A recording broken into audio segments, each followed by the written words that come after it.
لوگ اپنی حاجتیں لے کر کے آتے تھے، بچڑا ان سے بات کرتا تھا۔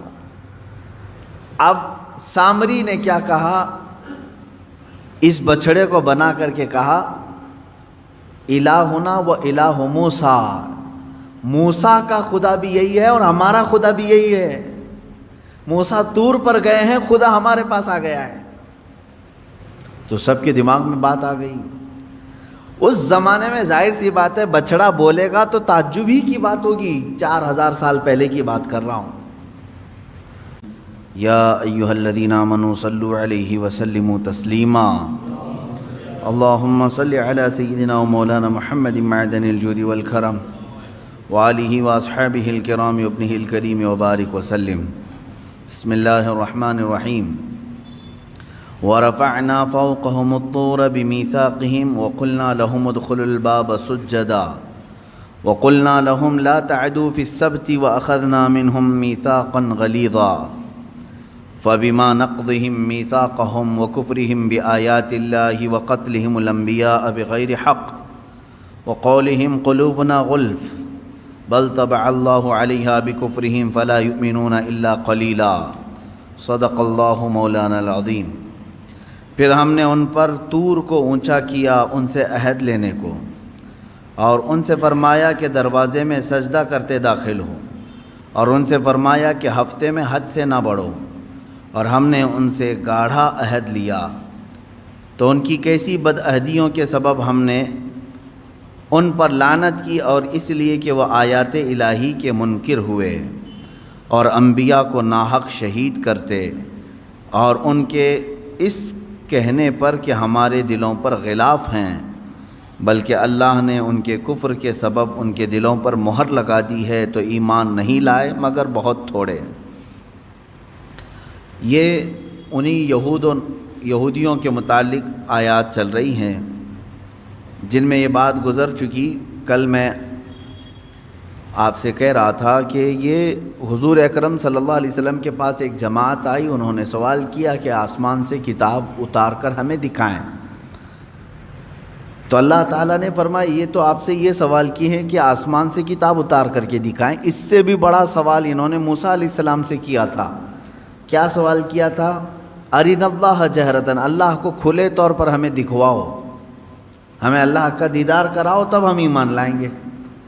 تو یہ اس طرح کی جماعت ہے، اس سے بھی بڑا سوال کر چکی ہے موسیٰ علیہ السلام سے۔ اللہ تعالیٰ نے فرمایا ان کی انہی حرکتوں پر اللہ نے ان پر عذاب نازل کیا، یعنی بجلی کڑک جو ہے ان کو آ کر گھیر چکی تھی۔ پھر اس کے بعد یہ اتنی بڑی نشانیاں دیکھ کر کے اب انہیں باز آ جانا چاہیے پرانی عادتوں سے، لیکن ان یہودیوں کی ایک عادت یہ بھی ہوئی کہ وہ بچھڑے کی پوجا میں لگ گئے۔ یہ بچھڑا کیا تھا، کیا پوجا ہوئی، اس کی تاریخ ہے، سورہ بقرہ میں بھی اس کی بات گزر چکی ہے، اور 16ویں پارے میں سورہ طٰہٰ میں بھی اس کا تذکرہ موجود ہے۔ بات در حقیقت یہ تھی کہ موسیٰ علیہ السلام کی جماعت میں سامری نام کا ایک شخص تھا۔ سامری حضرت موسیٰ علیہ السلام کی امت میں سے ہے اور قریبی تھا۔ جب فرعون کے لشکر نے پیچھا کیا موسیٰ علیہ السلام کی قوم کا، ایمان والوں کا، اور فرعون کا لشکر بہت بھاری بڑا حملہ آور ہوا، موسیٰ علیہ السلام اپنی جماعت کو لے کر کے نکلے۔ اب ایسی جگہ پر پہنچے کہ سامنے سمندر ہے اور پیچھے فرعون کا لشکر ہے، راستے بند ہو چکے تھے۔ آگے جاتے تو سمندر میں ڈوبنا ہے، پیچھے جائیں تو فرعون کے لشکر ہی ہلاک کریں گے۔ تو اس موقع پر اللہ رب العزت نے موسیٰ علیہ السلام کی مدد کے لیے ان پر وحی فرمائی، اے موسیٰ تم اپنے عصا کو سمندر پہ مارو۔ تو حضرت موسیٰ علیہ السلام نے سمندر پہ مارا تو 12 راستے اس میں نکلے، 12 راستے کھلے ہوئے راستے، ایسے کہ دھول اڑتی تھی سمندر کے درمیان۔ اب موسیٰ علیہ السلام کی امت میں 12 قبیلے تھے، 12 خاندان تھے۔ ان ہر ایک قبیلے کو موسیٰ علیہ السلام نے حکم فرمایا کہ ایک ایک اپنا راستہ لے لے اور نکل جائے سمندر کے دوسرے طرف۔ موسیٰ علیہ السلام کی جماعت ان راستوں پر چل پڑی۔ فرعون کی لشکری پیچھا کرتے کرتے قریب تک آ گئے۔ اب انہوں نے دیکھا کہ موسیٰ علیہ السلام اور ان کی جماعت تو کھلے راستوں میں جا رہی ہے سمندر کے درمیان، تو انہوں نے فرعون کے تمام لشکریوں نے یہ سوچا کہ ہم بھی ان راستوں پر کیوں نہ چلے جائیں، تو ساری فوج اس راستے پر آ گئی۔ جب یہ درمیان میں پہنچے، اللہ نے سمندر کو واپس پھر سے ملا دیا، جیسا تھا سمندر ویسی، سب کے سب غرق ہو گئے، فرعون بھی اس میں ڈوب گیا، پانی کی موجوں نے اسے غرق کر دیا۔ موسیٰ علیہ السلام صحیح سلامت باہر نکلے۔ یہ واقعہ آپ نے سنا ہوگا اور قرآن پاک میں اس کا تذکرہ آیا ہے۔ اب موسیٰ علیہ السلام جب سمندر کو عبور کر کے دوسری سمت میں آئے تو یہاں اب معاملہ یہ تھا کہ اپنی قوم کو موسیٰ علیہ السلام نے روزہ رکھنے کا حکم دیا۔ یہ عاشورہ کا دن تھا، شکرانے میں انہوں نے روزہ رکھا، عبادت کیا۔ اب اللہ تبارک و تعالیٰ نے آپ کو کوہ طور پر بلایا۔ طور ایک پہاڑ ہے، آج بھی مصر میں سینا ایک علاقہ ہے اور اتنی لمبی پہاڑیوں کا سلسلہ ہے کہ ختم نہیں ہوتا، تقریباً 100 کلومیٹر تک بھی آپ جائیں تو پہاڑ ہی ہے، بیچ میں کوئی گیپ نہیں ملے گا۔ یہ پہاڑیوں کا سلسلہ ہے اور انہی میں سے ایک پہاڑ ہے سینا، اس کو طور سینا اس کو کہتے ہیں۔ اس پہاڑی کو مقدس کہا گیا ہے اس لیے کہ اللہ تبارک و تعالیٰ نے وہاں موسیٰ علیہ السلام کو بلایا۔ موسیٰ علیہ السلام اپنی قوم میں اپنے بھائی ہارون علیہ السلام کو نائب بنا کر کے گئے۔ ہارون علیہ السلام طبیعت کے بڑے نرم مزاج تھے، بڑے نرم سے۔ موسیٰ علیہ السلام کا جلال اور ان کے تمام رعب و دبدبے سے لوگ خوف کھاتے تھے، ڈرتے تھے۔ ہارون علیہ السلام کے ساتھ ایسا معاملہ نہیں تھا۔ موسیٰ علیہ السلام جب کوہ طور پر گئے تو 40 دن تک قیام کیا، واپس نہیں آئے اپنی قوم کے پاس۔ 40 دن تک وہیں ٹھہرے رہے کیونکہ تورات اتر رہی تھی۔ کوہ طور پر جب آپ گئے تو تورات جو اللہ کی کتاب ہے وہ اتاری جا رہی تھی۔ 40 دن لگ گئے، تو 40 دن جو یہ گیپ ہوا موسیٰ علیہ السلام کا، یہاں ان کی قوم میں کچھ خرابیاں شروع ہو گئیں، کچھ برائیاں شروع ہوئی، کچھ نہیں بلکہ بڑی بھیانک برائیاں۔ سامری نام کا جو شخص جس کے متعلق میں نے کہا، یہ بہت ہی چالاک آدمی تھا، چتر آدمی تھا۔ اس نے سارے لوگوں کے پاس جو جو سونا چاندی تھا سب جمع کروا لیا، سب نے سونا چاندی جمع کیا۔ کیوں؟ وہ کہہ رہا تھا میں تمہارا خدا سامنے دکھاؤں گا تمہیں۔ ہو سکتا ہے اس زمانے کا وہ ڈھکوسلا پیر ہوگا، جیسے آج بھیجے میں دکھانے والے ہیں، اس وقت وہ میٹل میں دکھا رہا تھا۔ تو اس نے کہا کہ تم سب کے سب سونا اور چاندی لے کر کے آؤ۔ سب لے کر کے آئے، جس کے پاس جتنا سونا چاندی تھا وہ سب لا کر کے جمع کیے۔ اب وہ کافی بڑی تعداد میں ہوا۔ اب سامری نے کیا کیا، یہ سونا چاندی سب کا لے کر کے میلٹ کیا، اس کو میلٹ کیا، گرما کر کے پگھلایا، پگھلا کر کے اس سے ایک بچھڑا بنایا، بیل کا بچہ۔ اور بچھڑا جب سونے اور چاندی کے سارے دھاتوں سے مل کر کے بنا تو بڑا خوبصورت بچھڑا تھا۔ واللہ عالم اس کے ذہن میں کیا بات تھی، کیا چل رہا تھا اس کے دماغ میں، ہو سکتا ہے اس زمانے کا وہ بہت ہی ذہین و فطین آدمی ہو۔ تو اس نے بچھڑے کو بنانے کے بعد اب کیا کیا، اس بچھڑے میں کچھ ایسی چیز ڈال دی جس سے وہ بچھڑا بولنے کے قابل ہوا۔ سیل نہیں، بیٹری نہیں، یا کمپیوٹر کا زمانہ نہیں، بچھڑا صاف بولتا تھا۔ لوگ اپنی حاجتیں لے کر کے آتے تھے، بچھڑا ان سے بات کرتا تھا۔ اب سامری نے کیا کہا، اس بچھڑے کو بنا کر کے کہا الہنا و الہ موسیٰ، موسیٰ کا خدا بھی یہی ہے اور ہمارا خدا بھی یہی ہے۔ موسیٰ طور پر گئے ہیں، خدا ہمارے پاس آ گیا ہے۔ تو سب کے دماغ میں بات آ گئی۔ اس زمانے میں ظاہر سی بات ہے بچھڑا بولے گا تو تعجب ہی کی بات ہوگی، 4000 سال پہلے کی بات کر رہا ہوں۔ آج سے آپ میں سے بڑے حضرات بھی یہاں پر موجود ہوں گے، موبائل کا تصور بھی نہیں رہا ہوگا کہ کوئی ڈبہ ایسا ہوگا چھوٹا سا جس میں سے بات آ سکتی ہے۔ فون کو ہی لے کر کے، وائرلیس فون کو ہی لے کر کے لوگ عجب عجب حرکتیں کرتے تھے۔ ہم موبائل کے بھی زمانے کو ابھی ابھی دیکھ رہے ہیں نا۔ اب جو بزرگ حضرات ہیں انہوں نے سوچا بھی نہیں ہوگا کہ موبائل بغیر وائر کے کنیکشن کے ایک جگہ سے دوسری جگہ کیسے بات کرا دے گا۔ بات نہیں، پورے ویڈیو کر کے ایک دوسرے کو دکھا بھی دیتا ہے۔ یہ چند سالوں پہلے نہیں تھا۔ تو ہمارے جو باپ دادا تھے ان کے لیے تو تعجب کا ہی مقام ہوگا نا۔ اب یہ 3000 4000 سال کے عرصے پہلے کی بات کر رہا ہوں۔ اس زمانے میں اگر کوئی بچڑا بولنے لگے، بات کرنے لگے، تو کیا تعجب کی بات نہیں؟ آج بھی تعجب کی بات ہے جب گنپتی بول رہی ہے یا دودھ پی رہی ہے تو لوگ اس کی پوجا کے لیے ہیں، جاتے ہیں۔ ہوتا نہیں ہے؟ بات مشہور ہوتی ہے کہیں کہیں کی، ہم تو جا کر دیکھے نہیں ہیں، ہوتا ہوگا، ہمیں تو معلوم نہیں ہے۔ لیکن آج بھی اس ترقی یافتہ زمانے میں بیٹری کا زمانہ ہے، سیل کا زمانہ ہے، الیکٹرانک ساری چیزیں آ گئی ہیں، لیکن اکا دکا خبریں آج بھی کسی گاؤں سے آتی ہیں کہ فلاں بھگوان دودھ پی رہے ہیں یا لڈو کھا رہے ہیں، تو لوگ یقین بھی کرتے ہیں اور اس کی طرف چڑھاوے زیادہ بھی ہوتے ہیں۔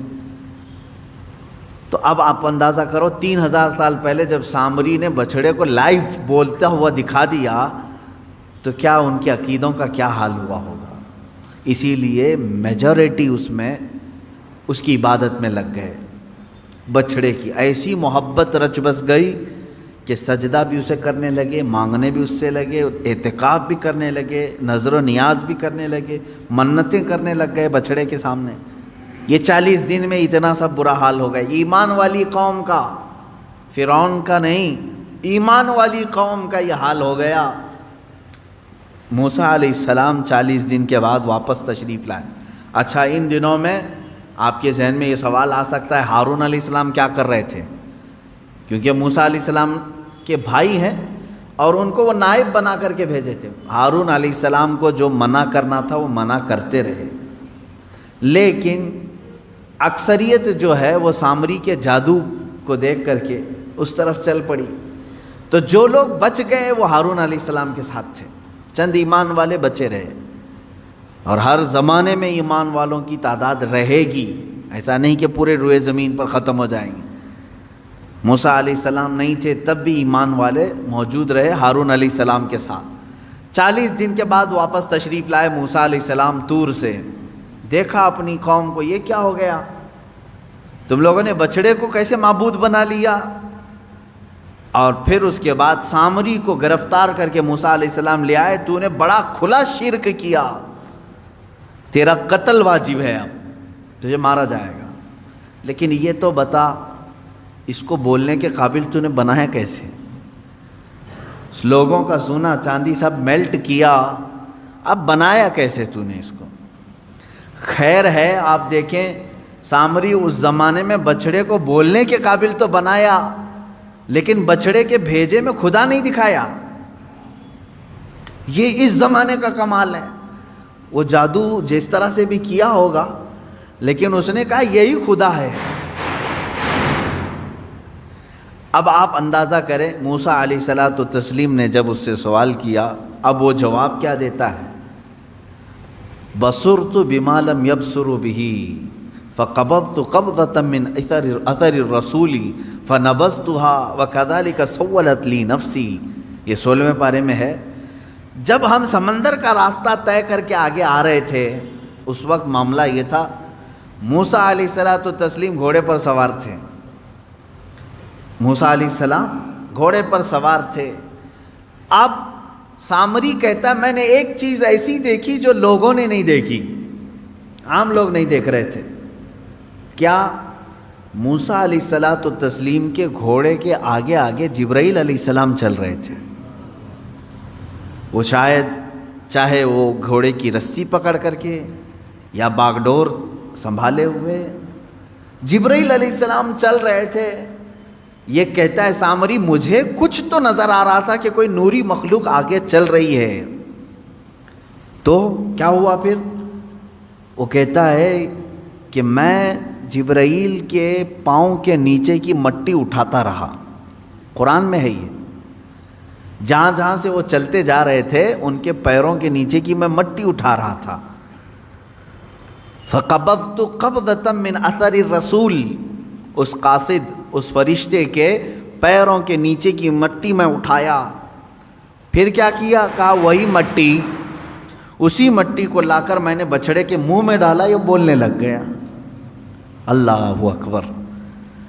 یہ قرآن کا فلسفہ ہے میرے عزیزو. یہاں سے کئی باتیں ہمیں سمجھ میں آتی. یہ کون سا بچڑا تھا جس کا تذکرہ چل رہا ہے یہاں پر؟ وہی بچڑا ہے.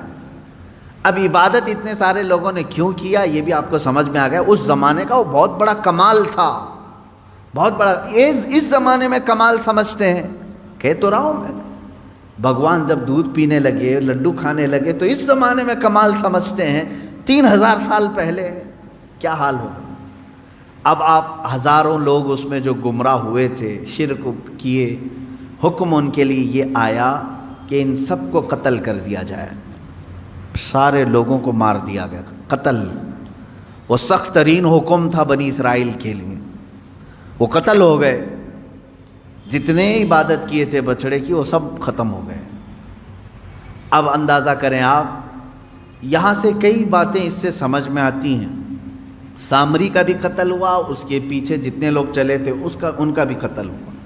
سب سے پہلی چیز اس واقعے سے ہمیں جو چیزیں ملتی ہیں نکل کر کے وہ کیا کیا ہیں؟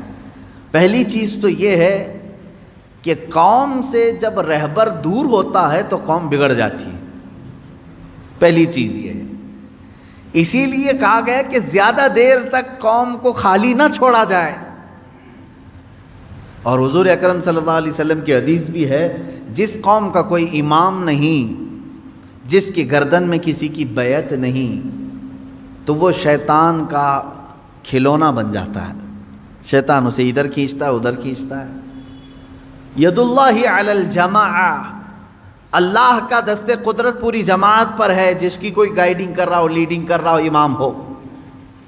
من شذ شذ فی النار، حضور فرماتے ہیں جو جماعت سے ہٹا اسے تنہا جہنم میں ڈالا جائے گا. جماعت کا مطلب کیا ہے؟ یہی تمام یونٹی اسلام اور مسلمانوں کی. عزیزان گرامی، 40 دن موسیٰ علیہ السلام نہیں تھے اپنی قوم کے ساتھ تو کیا ہوا؟ سب بچڑے کی پوجا میں لگ گئے.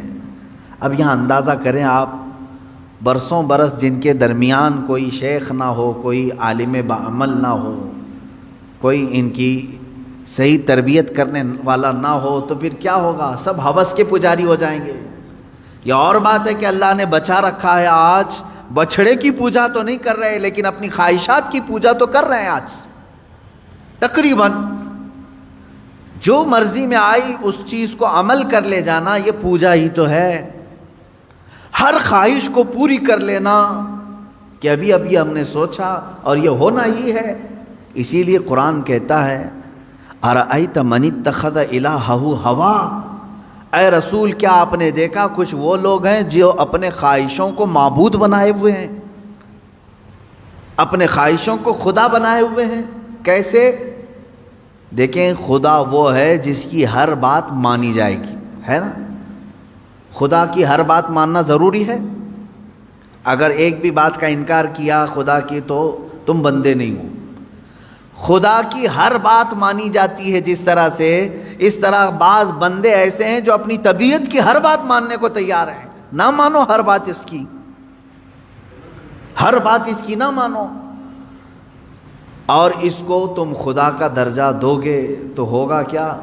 اللہ تبارک و تعالیٰ اپنے رسول سے فرماتا ہے، کیا اے حبیب ایسے لوگوں کی آپ سفارش کریں گے جو صرف اپنی خواہشات کی پوجا کر رہے ہوں؟ عزیزان گرامی وقار، جس طرح سے بنی اسرائیل بچڑے کی پوجا میں لگ گئے، مجھے ایسا لگتا ہے اس دور میں بہت سارے لوگ اپنی خواہشات کی پوجا میں لگ گئے.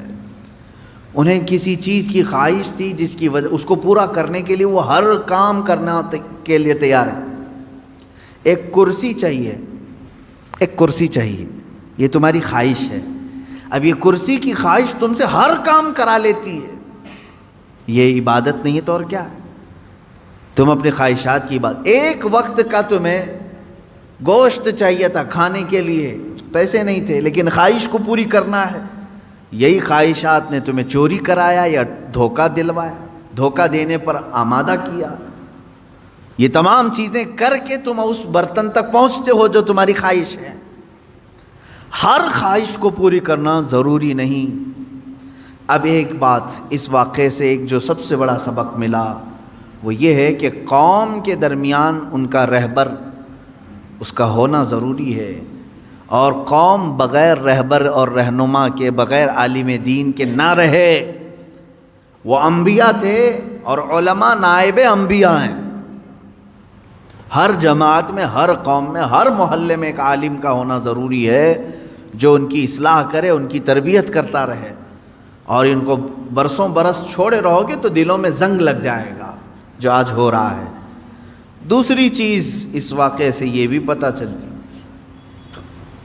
یہ ایک تو 40 دن کا گیپ جو اس قوم کو شرک میں لے آیا، دوسرا اس سے جو ملتا ہے کہ قوم ہمیشہ جو ہے چمتکار کو، جو دکھنے والی ہے اس کی طرف بڑھ جاتی ہے، ہمیشہ ہوتا ہے۔ کیونکہ ہارون علیہ السلام تھے جماعت میں، تو آپ نے ایسا کچھ دکھایا نہیں، یعنی بولتا ہوا بچڑا، بولتا ہوا کتا دکھایا نہیں، جبکہ وہ بھی نبی ہیں۔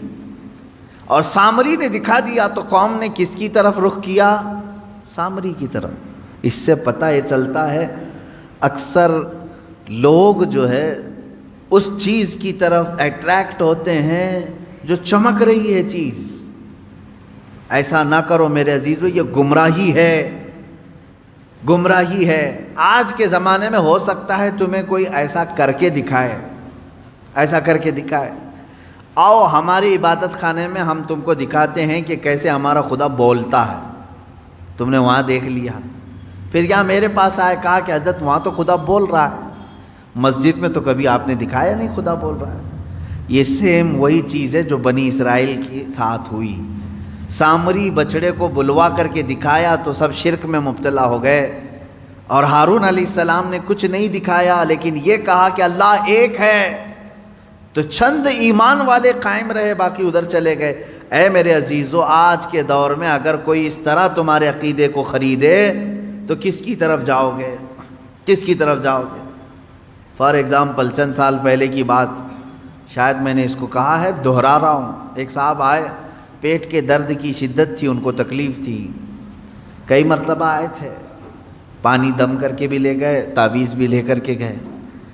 چند دنوں کے بعد بگڑے ہوئے تیور تھے اس بندے کے، ملاقات ہوئی تھی تو پتہ چلا کہ پیٹ کا درد صحیح ہو گیا ہے۔ تو میں نے پوچھا کیا کیا حالات ہیں؟ کہا کہ بس میں سب چھوڑ دیا، ایک جگہ جا رہا ہوں، فلاں جگہ۔ کیا ہے؟ کہا وہ ایک پوجا کرنی رہتی ہے گوبر کو رکھ کر کے۔ کہا کر رہا ہوں۔ یہ کہاں سے آئی تمہارے اندر چیز؟ اس نے کہا فلاں بابا تھے، انہوں نے ایک لکوڈ دیا پینے کے لیے، پیٹ درد صحیح ہو گیا۔ کہا کیا لکوڈ دیا تھا؟ کہا آپ برا مانیں گے حضرت۔ میں نے کہا کیا چیز دیا پینے کے لیے؟ کہا گائے کا پیشاب۔ کہا پی لیا تم نے؟ کہا پیا، پیٹ کی درد کی شدت تھی۔ اس کے بعد پھر وہ کہتا ہے کہ میں پوجا کرتا ہوں۔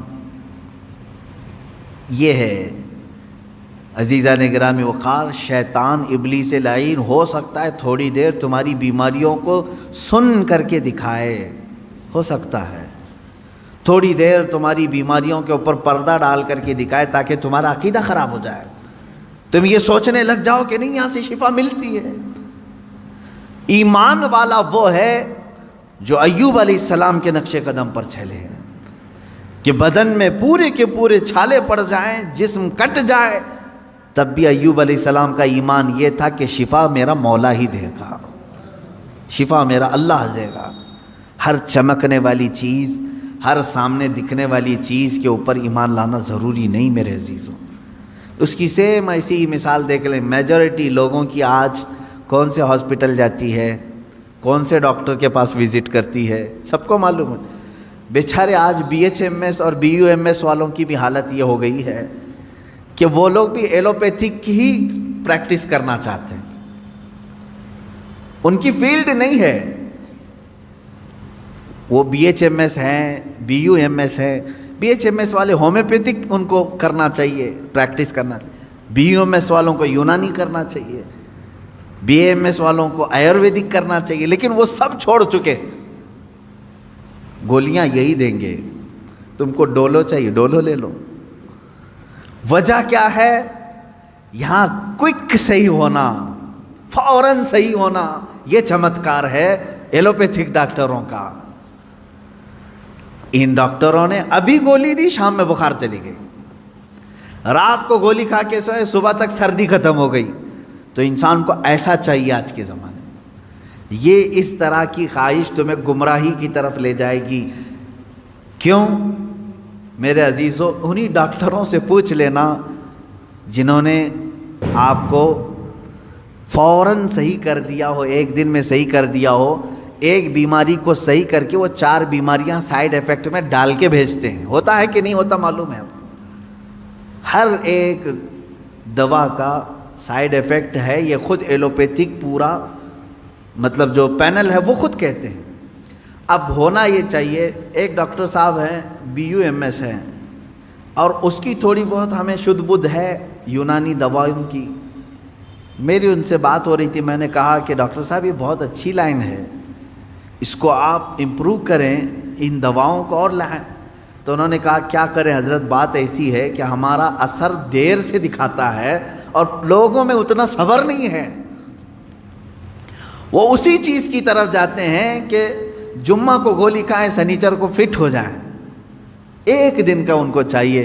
اسی لیے ہم نے خود اپنی لائن چھوڑ دی ہے, پریکٹس اس پر کر رہے ہیں, دوائیاں وہی دے رہے ہیں. عزیزان گرامی وقار, یہ چیز زندگی میں بھی ہو رہی ہے, ہمارے زندگی میں بھی. بنی اسرائیل نے وہاں پر 2 معاملات تھے. ایک طرف ہارون علیہ السلام ہیں جو کہہ رہے ہیں اللہ ایک ہے اور اس کی بڑی طاقت ہے, نہیں مان رہے تھے ان کی بات. کس کی طرف گئے؟ وہ سامری کی طرف, کیونکہ وہ دکھا رہا تھا, بچڑے کو بولنے کے قابل بنا کر کے لوگوں کے سامنے لائف دکھا رہا تھا, اس کی طرف چلے گئے. اس کا مطلب یہ ہوا کہ ہر لائف دکھنے والی چیز حقیقت نہیں ہوتی. ایمان کو اپنے سنبھالو. یہ باتیں میں اس لیے کر رہا ہوں, ان قریب دجال کے زمانے کا آنے کا زمانہ قریب آ چکا ہے. دجال کے آنے کا زمانہ ان قریب ہے. وہ اس سے بھی بڑے چمتکار دکھائے گا. تب آپ کیا کریں گے؟ اسے خدا کہہ دیں گے. وہ زمین سے سبزے اگا کر دکھائے گا, بارش برسا کر دکھائے گا, کسی مردے کو زندہ کر کے دکھا دے گا. یہ اتنی بڑی چیزیں ہیں کہ لوگوں کا عقیدہ ڈاواڈول ہو جائے گا. اس لیے میں کہہ رہا ہوں کہ ابھی سے ایمان اتنا مضبوط رکھو. میں نے اللہ کو دیکھا نہیں, اللہ ہے, اور میرے نبی نے فرمایا وہ ایک ہے, میں ایک ہی خدا مانتا ہوں, اور اس سب سے بڑا طاقت والا ہے, وہ بھی میں تسلیم کرتا ہوں. یہ عقیدے ایسے ہیں جو غائبانہ طور پر تمہیں کوئی بھی طاقت ہلا نہ سکے. تھوڑی سی گولیاں تمہیں پریشان نہ کریں. تمہارے بچوں کی بیماری میں کسی نے اگر ہاتھ رکھ کر کے صحیح کر دیا تو اس کی طرف یہ نہ سمجھ لو کہ یہی سب سے بڑا شفا خانہ ہے. نہ, شفا اللہ ہی کی طرف سے ہے. اب یہاں بات جو چل رہی تھی بچھڑے کی, اس میں اور ایک بات, 2 چیزیں میں نے ذکر کیا. موسیٰ علیہ السلام کا جو اتنا گیپ تھا, یہ قوم میں گمراہی پیدا کر دیا. دوسری چیز یہ ہے کہ قوم کی عادت یہ ہے کہ وہ چمتکار کو دیکھ کر کے فوراً گرویدہ ہو جاتی ہے. ایسا آپ نہ کریں, آپ نہ کریں. مثال کے طور پر اگر کوئی آپ سے حضور اکرم صلی اللہ علیہ وسلم کا نائب عالم دین یہ کہہ دے کہ آپ فلاں عمل کریں آپ کو جنت ملے گی, آپ یہ سوال نہ کریں ابھی دکھاؤ کیسی ہے جنت. یہ تو بنی اسرائیل کا سوال ہوا. آپ یہ کہیں ٹھیک ہے میں صبر کرتا ہوں, میری موت کے بعد تو جنت ملے گی انشاءاللہ. ایمان والے کی یہ عادت ہونی چاہیے. صحابہ نے کبھی ایسا سوال نہیں کیا حضور آپ جنت کے تذکرے اتنے کرتے ہیں, ایسی ہے ویسی ہے, کبھی دکھاتے نہیں آپ؟ نہیں. صحابہ اکرام رضوان اللہ علیہم اجمعین کو یقین تھا اگر نبی نے فرمایا تو ملے گی ضرور. ہر ایمان والے کے بھی یہی عقیدہ ہو. تیسری ایک بہت بڑی چیز اس کے اندر جو ملتی ہے, سامری نے بچڑے کو بولنے کے قابل کیسے بنایا تھا؟ واقعہ میں نے بتایا, جبرائیل علیہ السلام کے قدموں کے نیچے کی مٹی اٹھایا تھا اس نے, اور وہ لا کر بچھڑے کے منہ میں ڈال دیا تھا. بچھڑا کون سا؟ میٹل کا، سونے چاندی سے پگھلایا ہوا، اور بولنے لگا تھا.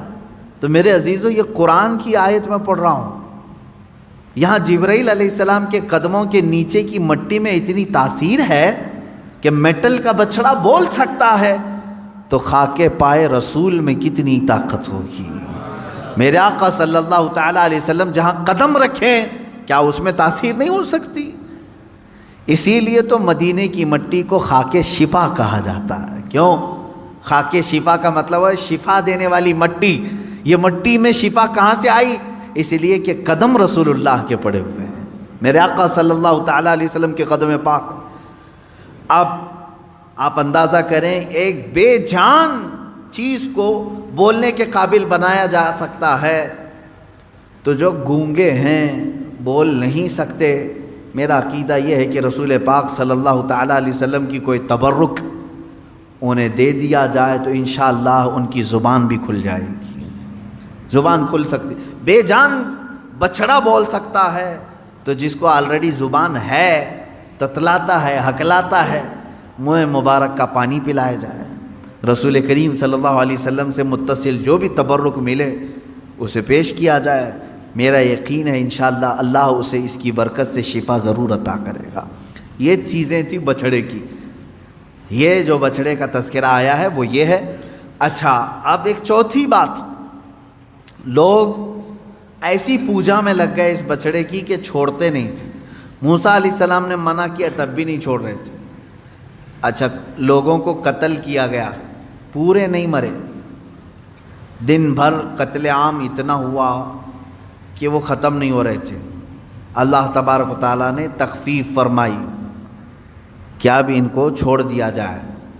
تو جو بچے تھے توبہ کر چکے تھے، سچے ایمان والے تھے، لیکن کئی سالوں تک وہ محبت ان کے دل سے جاتی نہیں تھی بچڑے کی، چونکہ وہ بار بار دیکھ رہے تھے بچڑا جو بھی بولتا ہوگا وہ دماغ میں بار بار آ جاتی تھی. تذکرہ کرتے کرتے اچانک بچڑے کی بات کر جاتے تھے، کہہ رہے وہ بچڑا تو ہمارا ایسا تھا، بچڑا تو ویسا تھا. تو کچھ یادیں جلدی جاتی نہیں ہیں. تو گمراہی کی یادیں نکالنا یہ بہت اہم کام ہے. مثال کے طور پر برسوں پہلے آپ کوئی غلط کام کر رہے تھے، اب چھوڑ کر کے توبہ کر کے آ چکے ہیں، تو اب یہاں سب سے بڑا کام یہ ہوتا ہے کہ اس کا دماغ میں خیال بھی نہ آئے. اس کے لیے ٹائم لگتا ہے. تو جب تک وہ پورا نہیں نکالو گے آپ ایمان کے کمال کے درجے کو نہیں پہنچو گے. آپ کو معلوم ہے حضور پاک صلی اللہ علیہ وسلم کے پاس ایک جماعت آئی، انہوں نے پوچھا کہ حضور ہمیں کچھ حکم دے دیں، ہم باہر سے آتے ہیں، بیچ میں ہمارے اور آپ کے ایک دوسرا دشمن قبیلہ ہے، ہم آ نہیں سکتے ہر بار، بس وہ 4 مہینے ہیں جس میں جنگ حرام ہے، اس میں ہم آتے ہیں آپ کے پاس. تو حضور نے ان کو حکم دیا 4 چیزوں کا، نماز کا، روزے کا، مال غنیمت کا، اور جہاد فی سبیل اللہ کا، اور ایک حدیث میں حج کا. اور پھر فرمایا میں 4 چیزوں سے تمہیں روکتا ہوں، 4 چیزیں کبھی مت کرنا. وہ 4 چیزیں کیا تھی؟ یعنی نقیر، دبا، حنتم، مزیفت. یہ چیزیں 4 پیالوں کے نام حضور نے گنائے. کدو کو کاٹ کر کے بیچ میں سے گول ہوتا ہے، اندر کا مغز نکالیں تو کھٹوری بن جاتا ہے. اس کو سکھا کر کے عرب والے اس میں شراب ڈال کے پیتے تھے. لکڑی کا گلاس بناتے تھے، لکڑی گول کاٹ کر کے بیچ میں سے اس کا سب نکال کے ایک گلاس بن جاتا، اس میں شراب رکھتے تھے. یعنی بالکل وہ لوگ اوریجنل چیزیں، نیچرل چیزیں شراب کے لیے استعمال کرتے تھے. یہ 4 قسم کے پیالے ہیں جن کا تذکرہ میں نے ابھی کہا. حضور نے فرمایا یہ ختم کر دو. یہ پیالہ، لکڑی کا پیالہ، کدو سے بنایا ہوا پیالہ، وہ کلنگڑ سے بنایا ہوا پیالہ، یہ ختم کر دو. شراب کی بات نہیں ہے اس میں، پیالے ختم کرو، پیالے توڑو. گئے انہوں نے پیالے توڑ دیے. اس میں حکمت کیا ہے؟ محدثین فرماتے ہیں شراب تو چھوڑنا ہی تھا انہیں، لیکن وہ پیالے نہیں رکھنا ہے جس میں شراب پیتے تھے. وجہ یہ ہے کہ جب جب پیالہ دیکھیں گے وہ شراب یاد آئے گی، اس میں ایسا پیتے تھے ہم. یہ اسلام ہے جو جڑ کو ختم کرنا چاہتا ہے. آپ ظاہر سی بات ہے اس بچڑے کو تو ختم کیا گیا، مار دیا گیا، لیکن حکم آیا کہ اس کا تصور بھی نہ آئے. ان کے دلوں میں وہ رچ بس گیا تھا بچڑا، جب دیکھو وہ بچڑے کا ہی تذکرہ کرتے تھے. اب اس طرح کے جو گمراہیاں آج تک لوگوں کے دلوں میں ہیں انہیں ختم کریں. پہلے کچھ لوگ کچھ عمل کرتے تھے جو ناجائز و حرام تھا گھروں میں، ہم نے تنبیہ کی، تلقین کی کہ یہ ناجائز ہے، حرام ہے، نہ کریں. چھوڑ تو دیا انہوں نے، لیکن جب جب وہ اوکیشن آتے ہیں تب پھر سے ان کی یاد آتی ہے. اب اس کی مثال آپ کو میں بتاؤں. شروع کی بات ہے کہ محرم کے زمانے میں پنجے اٹھا کر کے ناچنے کی عادت اکثر لوگوں کو تھی، بہت سارے لوگ. ایک طرح سے اس میں عبادت کا تصور نہیں تھا لوگوں کو، بس یہ کہ انٹرٹینمنٹ کرنا ہے، کیونکہ عبادت اس طرح سے روڈ اور گلیوں میں ناچ کر کے تو ہوتی نہیں. نہ وہ امام حسین کو راضی کرنے کا مسئلہ ہے، نہ رب تبارک و تعالیٰ کی بارگاہ میں کچھ پیش کرنے کا مسئلہ ہے. اگر اتنا ہی عبادت کا شوق ہوتا تو مسجدوں میں پنجے لے کر بیٹھ جاتے ہیں، قرآن پاک پڑھتے ہیں. سب کو معلوم ہے کہ سب سے افضل جگہ یہ ہے. وہ انٹرٹینمنٹ کرتے تھے. اب ہوا یہ کہ ہم نے کہا کہ یہ بے حرمتی ہو رہی ہے، مولا حسین کے نام پر بے حرمتی ہو رہی ہے. اصل بات پنجہ تو آج تک امام حسین کا ملا نہیں، پنجہ ملا نہیں. حضرت عباس علمبردار کے پنجے کٹے تھے یہ سنا ہے، روایات بھی، لیکن اس کی شبیہ، اس سے ملتی جلتی تصویر کچھ ملی نہیں. اب رہی بات تعزیہ کا مسئلہ. تعزیہ جو ہے اس کا مسئلہ مختلف بھی ہے. اتنا میں بتاؤں گا، کنفیوز نہیں ہونا. تعزیہ کو شرائط کے ساتھ اگر بٹھایا جائے تو جائز ہے، لیکن وہ شرائط پورے کرتے نہیں لوگ. اور ہم نے اگر اتنا ہی شوشہ کھول دیا تو بڑے بڑے دروازے لوگ کھول دیں گے.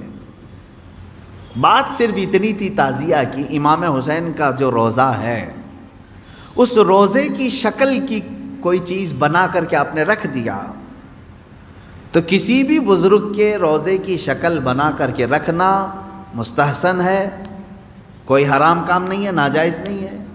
جیسے ہم گنبد خضرا بناتے ہیں، خانہ کعبہ بناتے ہیں، ہوتا ہے گنبد خضرا جہاں ہوگا ہم تعظیم کے ساتھ دیکھتے ہیں. لیکن اس کے ساتھ اگر ایسے معاملات ہوں کہ اس کو لے کر کے سڑکوں پہ ہم گھومیں گے، ناچیں گے، اور پھر اس پر چڑھاوے کریں گے، پھر اس کے ساتھ اپنے عقیدے جوڑ لیں گے، تو یہاں سے شیطان پھر گمراہ کرنا شروع کرتا ہے. خیر یہ بات الگ ہے تعزیہ کا. رہی بات پنجے کا، پنجے کی جو لاجک ہے وہ نہیں سمجھ میں آئی. مجھے کوئی سمجھا دے. میں نے اس سے قبل بھی بہت پہلے ہی کہا تھا، میں خود اٹھاؤں گا. پنجے کی کیا خصوصیت ہے؟ اگر امام حسین شہید کربلا رضی اللہ تعالیٰ عنہ کے ہاتھ کا نشان لے کر کے کوئی اٹھا کر گھومتا ہے، میں تو کہوں گا ہاتھ کیوں اٹھاتے ہو؟ اس سے بہتر ہے کہ مولا حسین کا قدم اٹھا کر کے گھومیں، کیونکہ ہمارے لیے ان کے قدم تک پہنچنا بھی بہت دور کی بات ہے. قدم اٹھا کر کے کوئی گھومتا ہوا نہیں دکھا مجھے، کوئی تلوار اٹھا کر کے دکھا. تو اس میں ہاتھ کی کیا خصوصیت ہے یہ تو مجھے لاجک اب تک نہیں معلوم. بہرحال ایک ٹاپک الگ ہے. اس کے اندر جو خرافات آ رہی تھیں، اس کے ساتھ عورتوں مردوں کا ساتھ ملنا، گانے باجے ڈھول تاشے اور طرح طرح کے اس میں خرافات لے کر کے اس کو کہاں سے کہاں تک پہنچایا تھا. شروع کس لیے ہوا ہوگا معلوم نہیں، پہنچا کس کام کے لیے بہت دور چلا گیا. اب میں جو بات کہنے جا رہا تھا وہ یہ تھی کہ چند سالوں پہلے ہم نے دیکھا بہت خرافات ہو رہی ہے. ایک جگہ ہم نے کہا منع ہے، انہوں نے فوراً اس کو ختم کر دیا، نہیں کریں گے. ہاں میں نے کہا کہ ٹھیک ہے مولا حسین کے روضے کی شکل بناؤ، ہر گھر میں بنا کر کے رکھو، یاد کے لیے اچھا اپنے بچوں کو دکھاؤ کہ یہ مولا حسین کا روضہ ہے. ہم جیسے گنبد خضرا رکھتے ہیں اپنے گھروں میں، خانہ کعبہ رکھتے ہیں، امام حسین کا روضہ رکھنے میں کون سی دقت کی بات ہے؟ میں اتنا زیادہ مخالف نہیں ہوں اس چیزوں کا. رکھو، آپ پیتل کا بناتے بناؤ، تانبے کا بناتے بناؤ، سونے کا بناتے ہو بناؤ، اس میں حرج نہیں. ہم جس چیز کی مخالفت کرتے ہیں وہ خرافات و حرام کاریاں جس کو باہر سڑکوں پر کیا جاتا ہے، میں اس کا مخالف۔ خیر بات آئی، بند ہو گئی، لیکن ہوتا کیا تھا معلوم ہے؟ چند دنوں کے بعد دوسرا محرم آیا تو گھر والے کہتے ہیں کہ حضرت وہ تو بند ہیں لیکن بچے ویسے ہی ناچ رہے ہیں، ہاتھ ایسے لمبے کر کے خود پنجہ بن گئے ہیں اور ناچ رہے ہیں۔ تو میں اس چیز کو مثال میں اس لیے بتا رہا ہوں کہ بنی اسرائیل بچھڑے کی پوجا کرتے تھے، حکم آیا ان کے قتل کا، قتل بھی ہوئے، بچھڑا بھی مار دیا گیا، لیکن زمانے تک ان کے دلوں سے بچھڑے کی محبت گئی نہیں تھی۔ وہی ذکر آج کی آیت میں نے پڑھا ہے۔ اللہ فرماتا ہے ثم اتخذوا العجل من بعد ما جاءتهم البینات، پھر یہ بچھڑے کو ایسا لے کر کے بیٹھے رہے جبکہ ان کے سامنے کھلی ہوئی نشانیاں تھیں۔ وَأُشْرِبُوا فِي قُلُوبِهِمُ الْعِجْلَ، اللہ فرماتا ہے ان کے دلوں میں ایسا لگتا ہے بچڑا پلا دیا گیا ہے، پی گئے ہیں بچڑے کو، اتنی محبت تھی، جبکہ روشن آیتیں اور دلیلیں دیکھی۔ تو خلاصہ یہ ہے میرے عزیزو، کہنے کا مطلب کہ بعض چیزیں گمراہیاں ایسی ہیں جن کو چھوڑنے کے بعد بھی وہ کچوکے لگاتی رہتی ہیں، برے گناہ بھی ایسے ہیں جن کو چھوڑنے کے بعد وہ دوبارہ دماغ میں وسوسے ڈالتے رہتے ہیں۔ ان کاموں کو حتمی طور پر اپنے تصور میں بھی نہ آئے۔ اعوذ باللہ من شر الشیطان الرجیم کثرت سے پڑھیں، اعوذ باللہ من شر الشیطان الرجیم، من شر الشیطان الرجیم۔ اے اللہ میں پناہ مانگتا ہوں تیری مردود شیطان کی ان شرارتوں سے جو میرے دماغ میں ڈال رہا ہے۔ تو یہ اسی کی طرف سے ہوتی ہیں، وہ پرانے راستے پر لے جانا چاہتا ہے، گمراہی کی طرف لانا چاہتا ہے۔ وہ خرابیاں جن کو تم چھوڑ کر کے آئے ہو یاد دلاتا ہے ایک بار اور چلا جاؤ۔ اس کے لیے کثرت سے یہ پڑھا کریں، جب جب ایسا وسوسہ آئے کہیں اعوذ باللہ من شر الشیطان الرجیم۔ آج ہی صبح گناہ سے توبہ کیا، سوچا کہ نہیں کروں گا یہ گناہ، لیکن رات ہوتے ہی پھر خیال آیا ایک بار اور کر لوں، میں بتا رہا ہوں فوراً اس وقت یہ پڑھو اعوذ باللہ من شر الشیطان الرجیم۔ اے اللہ میں تو چھوڑ چکا تھا شیطان مردود، پھر مجھے لا رہا ہے وسوسے، میں تیری پناہ مانگتا ہوں مردود شیطان کی شرارتوں سے۔ یہ باتیں یہاں تک ختم ہو گئیں، اور آگے کی جو آیت میں نے تلاوت کی تھی آج کی، اس میں اللہ تعالیٰ نے یہ فرمایا ہے کہ بنی اسرائیل کو ایک حکم یہ بھی تھا کہ یہ جب بیت المقدس میں جائیں تو سجدے کی حالت میں جائیں، لیکن ان میں سے بہت سارے نافرمان ایسے تھے کہ وہ اپنی سرین کو گھسیٹتے ہوئے ایسے جا رہے تھے۔ حکم ہوا تو سجدہ کر کے جائیں، لیکن وہ مذاق کے طور پر سرین اپنے گھسیٹتے ہوئے اس طرح سے بیت المقدس میں جانے لگے۔ ایک نافرمانی یہ کیا انہوں نے، اور پھر اللہ نے فرمایا تھا ہفتے کے دن شکار نہ کرنا، سنیچر کے دن شکار کرنا ان کے لیے حرام تھا۔ تو یہ بنی اسرائیل کیا کرتے تھے، جمعہ کے دن جال لگا کے آتے تھے مچھلیوں کا، اور اتوار کو جا کر کے لے کے آتے تھے، کہتے ہم سنیچر کو شکار نہیں کیے، جمعہ کو جال لگائے تھے، اتوار کو لے کے آئے، پھر مچھلیاں کون سے دن پھنسی تھی ہیں۔ تو اس طرح ہیلے بہانے کس کے لیے کرتے ہیں؟ اللہ کے لیے۔ وہ اللہ کو دھوکہ دینے کی سوچتے ہیں، جیسے کچھ لوگ زکوٰۃ چھپانے کے لیے کرتے ہیں، سال ہونے سے پہلے کسی کو مالک بنا دیا، بھائی سال نہیں ہوا میرے پاس، وہ 6 مہینے رکھا اس نے واپس لوٹا دیا۔ تو یہ بنی اسرائیل کی وہی حرکتیں ہیں میرے عزیزو، اللہ کا عذاب آئے گا ان چیزوں پر۔ تم ایک دوسرے کو چھپا سکتے ہو بہت ساری باتیں، لیکن اللہ رب العزت سے کوئی چیز نہیں چھپے گی، تمہارے دلوں کے حالات سے وہ باخبر ہے۔ اور اللہ نے فرمایا ہم نے ان سے گاڑا عہد لیا تھا کہ یہ چیزیں نہیں کرو گے، پھر بھی انہوں نے کیا۔ فَبِمَا نَقْضِهِمْ مِيثَاقَهُمْ، اللہ فرماتا ہے تو ان کی کیسی بدعہدیوں کے سبب ہم نے ان پر لعنت کی ہے۔ یعنی وعدہ خلافی کرتے تھے یہ بنی اسرائیل یہودی، توبہ کرتے تھے اللہ آئندہ سے ایسا کبھی نہیں کریں گے، بچڑے کی پوجا میں لگ گئے۔ فرعون سے تو نجات دے دے ہم سب چھوڑ دیں گے، اللہ نے نجات دی، پھر وہی کرنے لگے۔ اور پھر اللہ تبارک و تعالیٰ نے ان سے فرمایا تھا کہ تم سجدہ کر کے جاؤ گے بیت المقدس میں، یہ جان بوجھ کر کے انہوں نے اپنے پیچھے والا حصہ گھسیٹتے ہوئے زمین پر اندر گئے، اور کہنے کا حکم تھا ان کو حتۃ نغفر لکم، مغفرت ہو اے اللہ۔ تو لیکن وہ کیا کہہ رہے تھے، حبۃ، اے دانہ ہی دانہ ہے، اناج ہی اناج چاہیے ہمیں، ایسی نافرمان قوم تھی. اللہ فرما رہا ہے تسبیح بولو مغفرت مغفرت، اور وہ کہہ رہے ہیں گیہوں جوار گیہوں جوار، یعنی دانوں کے نام لے کر کے کہہ رہے تھے کہ یہ ملے ہم کو فلاں ملے.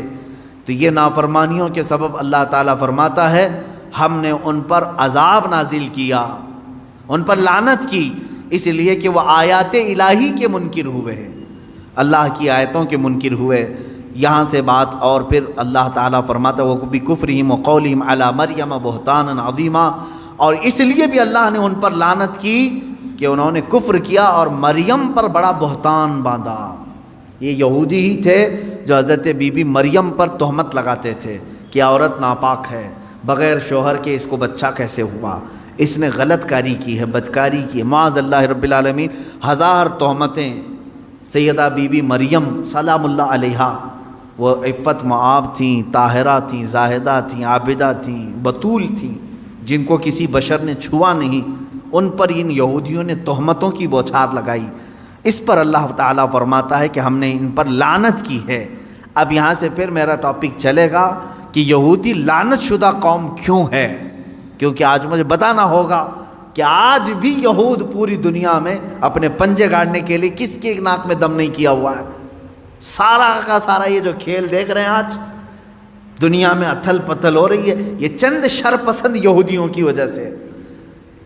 مجھے کہتے ہیں کچھ لوگ اینٹی جیوز ہیں، آپ سارے یہودیوں کے اینٹی تھوڑی نہ ہیں. جو ایمان والے تھے ہم ان کے مخالف نہیں ہیں، جو اللہ کو ایک مانتے ہیں، انبیاء پر ایمان لاتے ہیں، وہ اچھے یہودی تھے پہلے زمانے میں. ہم تو تمہارے کرتوت کے مخالف ہیں، ہم تمہارے تمام یہ مظالم کے خلاف بولتے ہیں جو تم آج پوری دنیا پر ڈھائے ہوئے ہو. انہوں نے خفیہ تنظیمیں بنا کر رکھی ہیں، یہ عیسائیوں کو بھی برباد کرنا چاہتے ہیں، مسلمانوں کو بھی.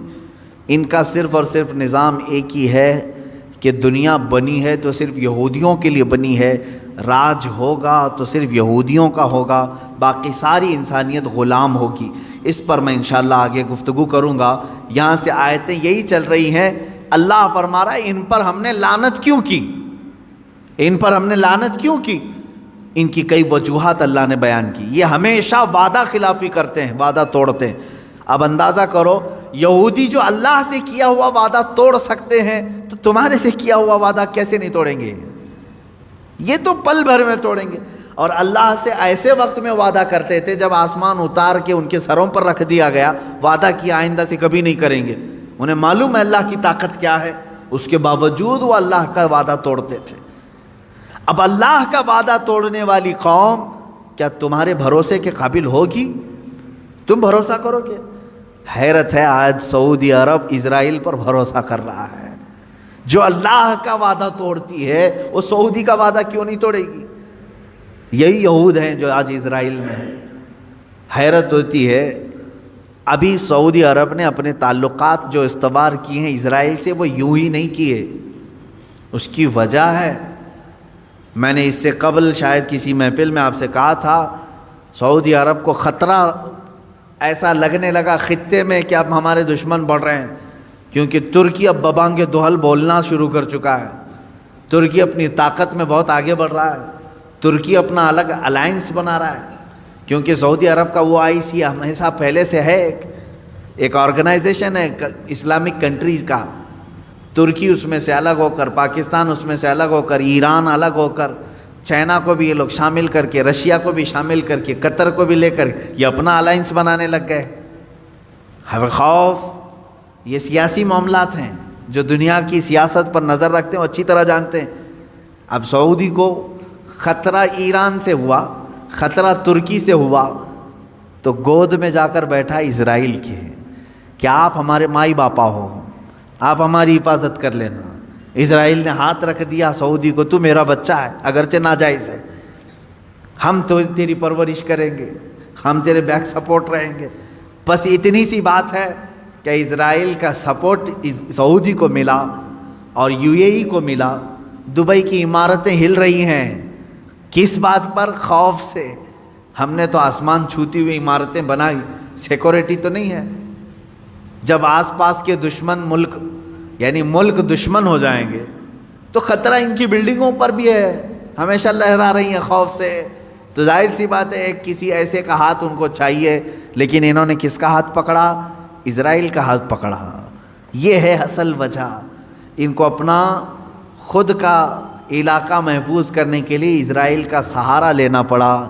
لیکن یہ وہ قوم ہے جو اسلام کا نام لیتی ہے۔ کاش یہ قرآن پڑھے ہوتے تو میں سمجھتا ہوں ذرا برابر ان کے دل میں ایمان ہوتا تو کبھی ایسی قوم پر بھروسہ نہیں کرتے جس قوم پر اللہ نے ہر نماز میں ہر رکعت میں لعنت کرنے کا حکم دیا ہے، غیر المغضوب علیہم ولا الضالین۔ سورہ فاتحہ میں ہم کہتے ہیں اے اللہ ہم کو یہودیوں کے راستے پر نہ چلا، وہ مغضوب ہیں۔ مغضوب کا مطلب اللہ کا غضب ہے ان کے اوپر۔ جس قوم پر اللہ کا غضب ہے ان سے ہاتھ ملانا کہاں کا اسلام ہے؟ ہاں تمہارے سیاسی معاملات کے لیے ہاتھ ملاؤ، چوم لو، تم کو جو بوسے دینا وہ بوسے دے لو، تمہارے معاملات الگ ہیں۔ لیکن میرے عزیزو اس طرح راستے ہموار کر لینا کہ تو میرا بھائی میں تیرا بھائی، آگ اور پانی ایک ہو نہیں سکتے۔ دیکھنا ایک وقت آئے گا، ہو سکتا ہے میری زبان بند کر دیں، لیکن میرے عزیزو جو کہہ رہا ہوں قرآن کی بات کہہ رہا ہوں۔ جو قوم عہد شکنی کرتی ہے، وعدہ خلافی کرنے میں مشہور ہے، اللہ نے قرآن میں فرمایا وہ اس سعودی کا وعدہ کب تک پورا کرے گی؟ دیکھو آپ انتظار کرو۔ ان کے اوپر جو ہاتھ رکھا ہے یہ کب تک رہے گا؟ جب تک اس کا خود کا مفاد رہے گا اس وقت تک اس کا ہاتھ رہے گا، اور جہاں ان کا مفاد ختم ہوا ان سعودیوں کو بندروں کی طرح نچائیں گے اور جیلوں میں ڈالیں گے۔ اس خطے پر وہ خود قابض ہوں گے، کیونکہ ان کا خود کا خواب ہے کہ ہم کو گریٹر اسرائیل بنانا ہے جو مدینے تک جائے گا۔ اسرائیل اتنا بڑا بنے گا کہ شام بھی اس میں آئے گا، جارڈن بھی اس میں آئے گا، اور پھر عراق کا کچھ حصہ آئے گا، مصر کا کچھ حصہ آئے گا، اور مدینے تک آئے گا سعودی عرب۔ اتنا بڑا ایک اسرائیل بنانے کا خواب ہے۔ آپ میپ دیکھ لیں گریٹر اسرائیل کا، اس میپ کے پر وہ کام کر رہے ہیں، محنت کر رہے ہیں، اور سعودی عرب یہ سوچ رہا ہے کہ ہماری یہ سیکورٹی کے لیے ہمارے تک آ رہے ہیں، چند دنوں کے بعد تمہاری کرسیاں ہل جائیں گی، اور اللہ رب العزت ہلائے گا۔ کیوں نہیں؟ اس لیے کہ پوری امت مسلمہ کے ساتھ تم نے دھوکہ کیا ہے۔ خادم الحرمین شریفین کہہ کر کے، یہ جن کے بارے میں اقبال نے بہت پہلے کہا تھا، یہی وہ شیخ حرم ہے جو چرا کے بیچ کھاتا ہے، گلی میں بو زردلق اویس و چادر زہرا۔ یہ اقبال کا قول ہے۔ یہاں جتنی مقدسات تھی ان کو بیچ کر کھانے کے لیے بیٹھا ہوا شیخ حرم ہے یہ۔ در حقیقت یہ نہ خادم الحرمین ہے، نہ خادم الاسلام ہے، نہ خادم المسلمین ہے، یہ تو صرف خادم الیہود ہے۔ خادم الیہود ہیں، وہ جو کہیں اس پر عمل۔ اب یہاں سے قرآن کی آیتیں اسی پر چلیں گی۔ اللہ نے اگر زندگی باقی رہی تو اس پر میں گفتگو کروں گا کہ یہ لعنت شدہ قوم کیوں ہے، کن حرکتوں کی وجہ سے اللہ نے ان کو قیامت تک ملعون کہا ہے۔ یہ لعنت ہوتی رہے گی ان پر۔ اللہ رب العزت اس قوم کی نحوستوں سے ہمیں بچا ہے، اور اس کی تمام تر دراندازیاں جو اسلام اور مسلمانوں کے لیے ہو رہی ہیں، مولا تعالیٰ اسلام اور سنیت کو ان کی دراندازیوں سے محفوظ رکھے۔ خلاق العالمین یہود و نصارہ کی تمام برے منصوبوں کو تو خاک میں ملا دے، اسلام و سنیت کا بول بالا فرما دے۔